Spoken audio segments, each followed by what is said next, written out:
Hello everyone, good morning. তো দেখো সকাল সকাল স্নান টান তো আমার হয়ে গেছে। স্নান করে তারপরে আমি পুজোর বাসনগুলো বার করে নিয়েছি। তোমাদেরকে বলে রাখি, আজকে আমাদের হচ্ছে যেখানে জায়গা কিনেছি আমরা, তো সেখানে এই যে ভিত পুজো হবে। তো ঘরে তো পুজো টুজো দিয়ে, মন্দিরে পুজো টুজো দিয়ে আমি একটু পরে এসেছিলাম, যেহেতু যখনই বেরাবো ঠিক তখনই ছেলে হাগিসের মধ্যে পটি করে দিয়েছে।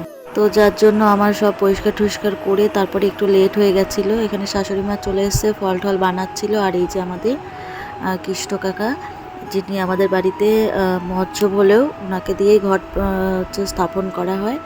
তো এই দেখো, আমি একটা শাড়ি, অন্য একটা শাড়ি পরেছিলাম, ওই শাড়িটার মধ্যে পটি লেগে গেছিলো ধোয়াতে গিয়ে, তো ছেড়ে আবার একটা শাড়ি পরেছি। তো দেখো এখানে এই যে ভিত পুজো হচ্ছে। এটা তোমাদেরকে তো বলেছি যে আমরা যেখানে যে হরি মন্দির, মানে এই কিছুদিন আগে যেখানে সম্মিলনের যে অনুষ্ঠানের খাওয়া দাওয়া হয়েছিল, ঠিক তার অপোজিটেই আমাদের এই যে জায়গাটা কিনেছে। বাড়ির থেকে খুব একটা দূরে না, খুবই কাছে।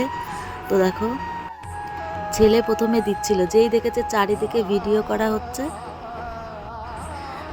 চারিদিকে যেই দেখেছে যে ভিডিও করা হচ্ছে, ও আর দেবে না। তো এটা একটা এই যে স্মৃতি হয়ে থাকলো যে না, ও বাড়ি তৈরির সময় ও একটু জল দিয়েছিল, মাটি দিয়েছিল। আর ওখানে যে, তো তোমরা সকলে আশীর্বাদ করো যেন ভালোভাবে আমরা ঘরটা করতে পারি। অনেক আশা, অনেক আকাঙ্ক্ষা নিয়ে এই যে ঘরটা বানাচ্ছি। হ্যাঁ, কিছুদিন পর থেকে মানে ঘর করা শুরু হয়ে যাবে। তো সকাল থেকে তো না খাওয়া না খেয়েই তো উপোস করেছি, মানে পুজো করেছিলাম। তো দেখো এত খিদে পেয়ে গেছে। বাড়ি আসার সময় সকালবেলা মাছ টাছ সেরকম ছিল না বাজারে, কি জানি কদিন ধরে সেরকম মাছ টাছও পাওয়া যাচ্ছে না বাজারে। তো আসার সময় দুটো ইলিশ মাছ নিয়ে এসেছিলো। তো দেখো সেটাই রান্না করছে। মাকে বলেছিলাম আসতে, সকাল সকাল মা আসতে পারেনি, আস্তে আস্তে সেই 12টা বেজে গেছিলো। তো আলু বেগুন দিয়ে ইলিশ মাছ করেছিলাম, আর কিছুটা ইলিশ মাছ দিয়ে ভাপা করেছিলাম। খাওয়া দাওয়া করে তারপরে তো মা এসেছিলো।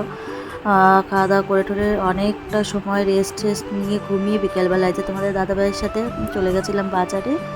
তো বাজারে মানে ফ্রিজে একটা সবজিও ছিল না, খালি কটা আলু ছিল। তো দেখো অনেক সবজি নিয়ে এসেছি, 2 রকমের শাক, কচুরলতিটা আমি একাই খাবো, তোমাদের দাদাভাই যেহেতু অ্যালার্জি, কচুরলতি খায় না।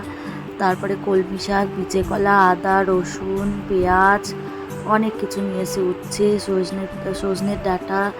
তারপরে এটাই মোটামুটি প্রায় আমার 1-1.5 সপ্তাহ চলে যাবে। তো দেখো মা এদিকে সন্ধ্যাবেলায় সন্ধ্যা টন্ধা লাগানোর পরে কিছুক্ষণ পরে ভাত খেয়ে নিয়েছে, যেহেতু সেই 12টা-1টার সময় ভাত খেয়েছিলাম। এক থালি খেয়ে নিয়েছিলাম তোমাদের দাদাভাইয়ের আমি।